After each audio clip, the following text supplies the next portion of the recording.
र अहिले म भन्नुपर्दा चाहिँ यहाँ दलसिङमा बोजूको घरमा आइपुगिसकेको छु र अहिले आउँदाखेरि चाहिँ यता पुरानो घर चाहिँ डाङडुङ पारिसक्नु भएछ। एकदम बिरमाइलो लाग्यो मलाई पनि। अनि त्यो भत्काएको यसो भिडियो गर्नु मन लागेर चाहिँ अब यसो तपाईँहरूलाई पनि देखाउने छु है। र बोजूहरू चाहिँ यहाँ नयाँ घरमा सर्नु भएको र त यो भिडियो त अस्ति पनि मैले देखाएँ, तर सबै चाहिँ देखाउनु सकेको थिइनँ है। र राम्रोसँग म आज चाहिँ लामै भए पनि भिडियो गर्न लागिरहेको छु है। हजुर तपाईँहरूले पनि हेरिदिनु होला। अस्ति चाहिँ अब पुरा देखाउन सकिनँ, त्यस्तै भयो। अलि कहिलेकाहीँ अब यस्तै भुलिँदो रहेछ है। अन्त म तपाईँहरूलाई यहाँ भत्काउँदै गरेको पुरानो घर पनि सबै देखाउँछु है। यो चाहिँ नयाँ घर हो। अब म पुरानो घर चाहिँ अब भत्काइसकेछ। अस्ति मलाई थाहा भयो त सबै म भिडियो गरेर राख्ने थियो, थाहा पनि भएन त्यति। अन्त कुरा मात्रै गर्नु हुँदै थियो। अन्त बोजू यहाँ बस्नु भएको छ।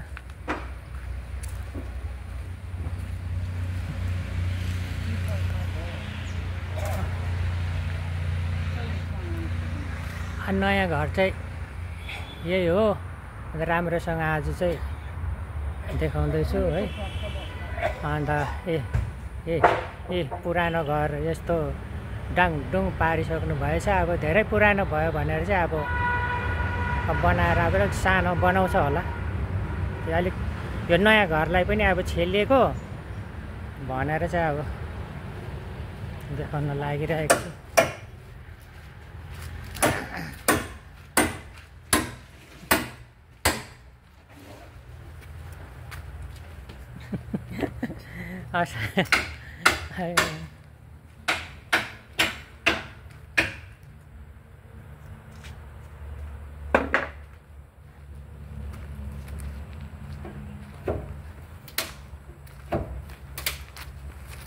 अब यो पहिलाको जस्तो अब देख्नु पाउँदैन। भत्काइसकेपछि त त्यही पहिलाकै भिडियोहरू हेऱ्यो भने मात्रै हो।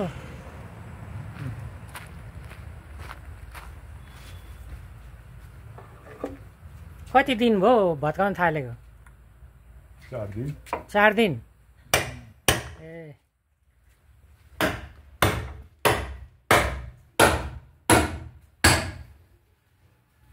यहाँ अब किचन थियो यहाँनिर है। किचनहरू अब यो देख्नु पाइँदैन भत्काइसकेपछि चाहिँ भनेर चाहिँ अब भिडियो बनाइराखौँ। पहिला अब यस्तो थियो भनेर यसो हेर्नु पनि सक्छ है। यहाँ लेट्रिन बाथरुम टोइलेट यहाँनिर यस्तो थियो है। यहाँबाट अब कति चढ्ने ओर्लिने गर्नुहुन्थ्यो। र अब यहाँ अहिले नयाँ घरमा सर्नु भएको छ। अब यो चाहिँ भत्काउँदैछ। तर म चाहिँ आज आइपुगेँ डाङडुङै पारिसक्नु भएछ। त्यो माथिको चाहिँ देखाउँदैछु।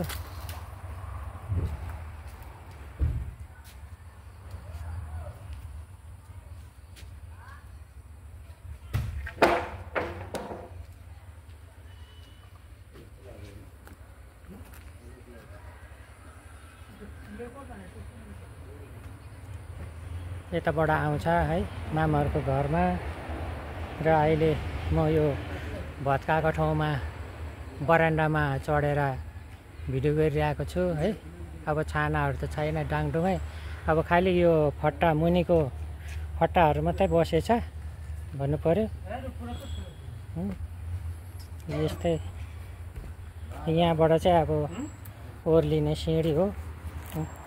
यहाँबाट अब ओर्लिने उक्लिने चढ्ने।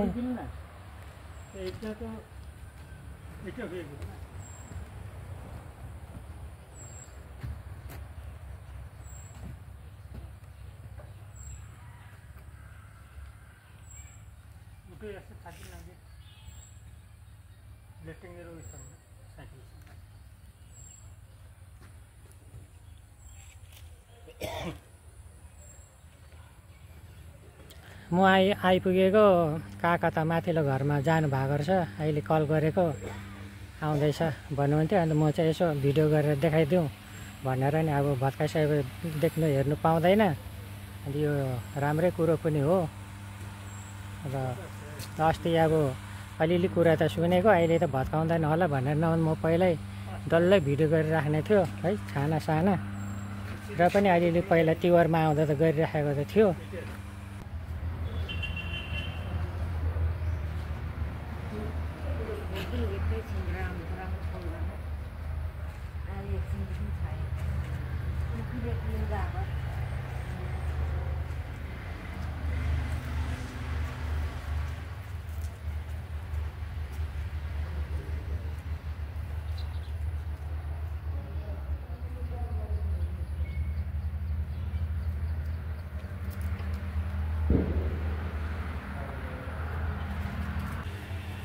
अब म सिँढीबाट ओर्लिँदैछु। अब यही अन्तिम अब सिँढीबाट अब ओर्लिनु यति नै होला। अब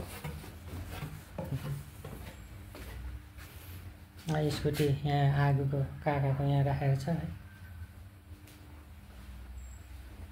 भन्नुपर्दा चाहिँ यहाँ दलसिंहपाडा रणबहादुर बस्तीमा मेरो बोजू काकाहरू हुनुहुन्छ, फुपूहरू, उहाँ आइपुगिसकेको छु। र त्यस्तै गरी आज म फेरि पनि यहाँ हजुर तपाईँहरूलाई मेरो बोजूहरूको घर देखाउन लागिरहेको छु। र पहिलाको पुरानो घर टाढे घर भत्काएर अहिलेको चाहिँ अब अर्कै सानो चिटिक्क बनाइरहेको छ। म त्यही देखाउन लागिरहेको छु। र पहिलाको पुरानोसँग जोडेर भिडियो लामै भए पनि तपाईँहरूले हेरिदिनु होला है। यति मन पराउनु भयो भने लाइक, सेयर, सब्सक्राइब, कमेन्ट पनि गरिदिनु होला भन्दै म सुरु गरेँ। म अहिले बाटोमा आइपुगेको छु। उहाँ बसिरहनु भएको छ, बोजू र फुपू है। यो चाहिँ पुरानो घर हो, नयाँ घर हो सरी। अन्त यो पहिलाको त मैले पहिल्यै गरिराखेको छ है। यो त्योसँग चाहिँ जोडेर अहिले म लगाउनु गइरहेको छु। यी अहिले म यहाँ गेटमा आइपुग्यो हो। अहिलेको चाहिँ पहिलाको यही जग्गामा पुरानो टाढे अल्को घर भत्काएर चाहिँ अहिले यस्तो बनाएको छ है। गेटमा बसेको छु। तपाईँहरूले देख्न सक्नुहुन्छ अहिलेको नयाँ चाहिँ यो हो। सानो चिटिक्का लामो बनाउनु भएको छ, 3-4 रुमको। यहाँ दुई भाइ मजाले क्यारम बोर्ड पनि खेल्नु हुँदैछ। ऊ काका र मेरो साथी हुनुहुन्छ है। एकदम मजाले खेल्नु हुँदो रहेछ त हौ। हजुर, यसो टाइम पास गरौँ, आज आइतबारको दिन टाइम पास गरौँ भनेर दुई भाइ लागेको नि। त्यही त खेल्नुपर्छ, अब यसो टाइम पास पनि गर्नुपर्छ। हजुर,